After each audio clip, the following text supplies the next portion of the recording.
Umaga, mabagal ang ulan, at tulad ng dati, nandito na naman ako sa parehong coffee shop kung saan lahat nagsimula at natapos. Isa pong cappuccino extra cinnamon. Ngumiti si barista sabay sabi, "Katulad ng dati, sir?" Tumango ako. Oo, katulad ng dati.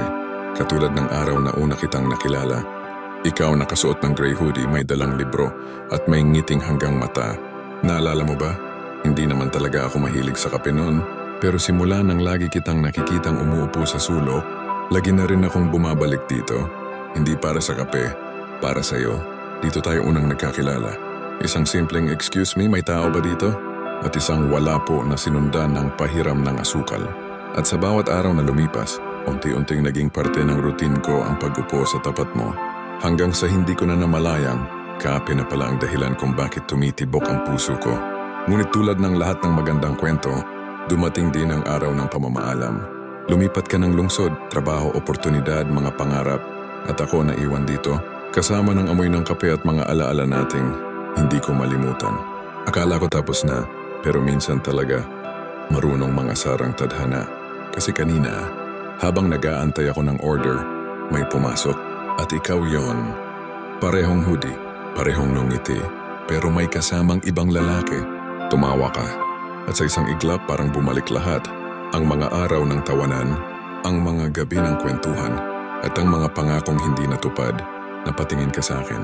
Sandali lang, pero sapat na para maramdaman kong kilala mo pa rin ako. Lumapit ka. "Migs?" Sabi mo medyo nagulat. "Kai," sabi ko pilit na nakangiti. "Ang tagal ah." "Yeah," sabi mo. "Kamusta ka?" "Okay naman," sagot ko.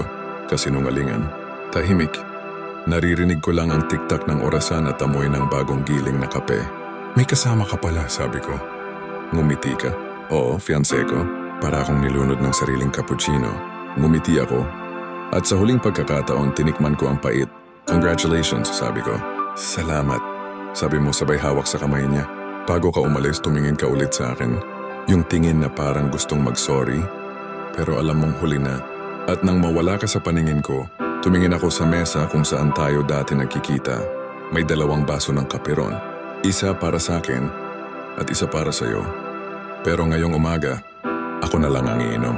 Humigop ako. Mainit. Mapait. Katulad ng alaala mo. Ngayon alam ko na, hindi lahat ng tagpuan ay para sa simula. Minsan ang tagpuan ay para matutunan mong bitawan.